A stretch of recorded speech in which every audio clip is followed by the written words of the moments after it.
All right, let's dive into one of the most game-changing personal finance books ever written. Robert Kiyosaki's Rich Dad, Poor Dad. This is the book that took a lot of the financial advice we all grew up with and just flipped it completely on its head. And you know what? The lessons are maybe more important today than they've ever been. So let's just get right to the heart of it with the book's central question. What is the single biggest difference between the rich and, well, everyone else? Here's the hint. It's not about having a fancy degree, it's not about a high-paying job, and it's not even about working harder. Nope.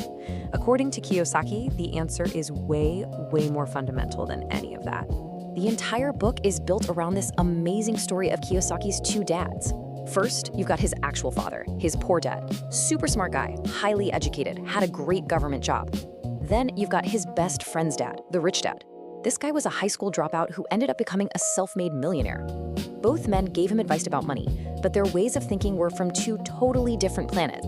And here you can see just how different they were. Poor dad's advice is probably what a lot of us heard growing up, right? Go to school, get a safe job. But rich dad's thinking was the complete opposite. But look at that last line. That's the real key. Poor dad would say, I can't afford it, which just shuts down your brain. But rich dad would ask, how can I afford it? That little switch forces your brain to start looking for answers and solutions. That one shift in language, it's everything. So what it all boils down to is this. The huge gap between them had nothing to do with how smart they were or how hard they worked. It was all about financial literacy. It was about understanding the language of money. Rich dad was fluent, and poor dad, for all his academic brilliance, just wasn't. And this brings us to what is, without a doubt, the single most powerful lesson in the entire book. It's a really simple redefinition of two words that, once it clicks for you, will literally change how you see every single dollar you spend. We're talking about the difference between an asset and a liability. Now, forget all the complicated definitions you've ever heard. Kiyosaki's definition of an asset is just beautifully simple. An asset is anything at all, that puts money into your pocket. That's it. It generates income for you. Money flows in. And you guessed it, a liability is the exact opposite. It's anything that takes money out of your pocket. It's a cost. It's a drain. The only thing that matters is which way the cash is flowing. If it flows in, it's an asset. If it flows out, it's a liability. Simple as that. Okay, so using those simple definitions, Kiyosaki drops this absolute bombshell, the line that's been debated for decades. Your house is not an asset. For most people, hearing that is like a financial earthquake. So why would he say something so crazy? Well, think about it from a pure cash flow perspective. The house you live in takes money out of your pocket every single month, doesn't it? You've got the mortgage, property taxes, insurance, repairs, the list goes on. The money is constantly flowing out. Now, a rental property that you own, one that brings in more rent than it costs, now that would be an asset. See the difference? So let's actually trace the money and see how this all works in the real world.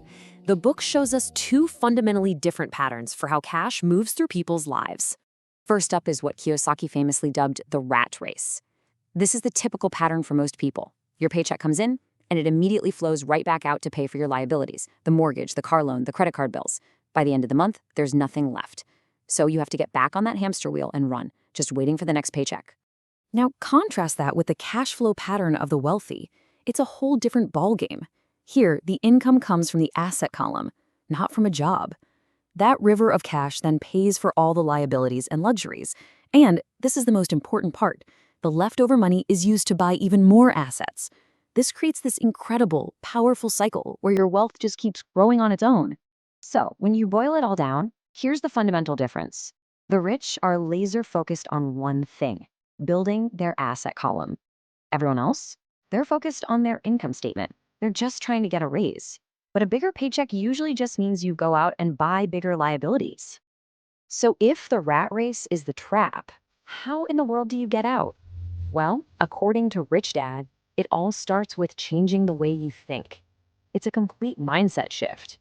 This quote just says it all. The goal is to stop trading your time for money. Instead, you want to build or buy assets that make money for you, even when you're sleeping. It's about owning the machine that prints the money, not being a cog inside of it.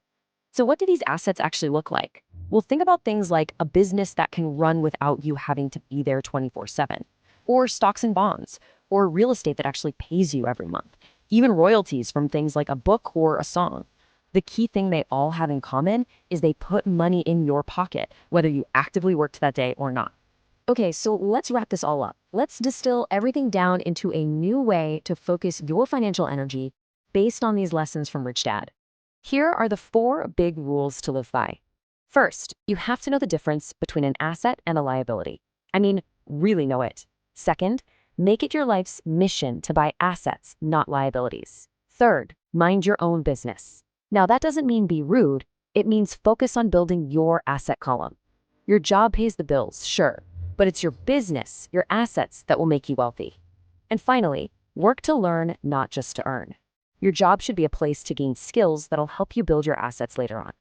If you only remember one single thing from all of this, please let it be this. Having a high salary does not make you rich. It really doesn't.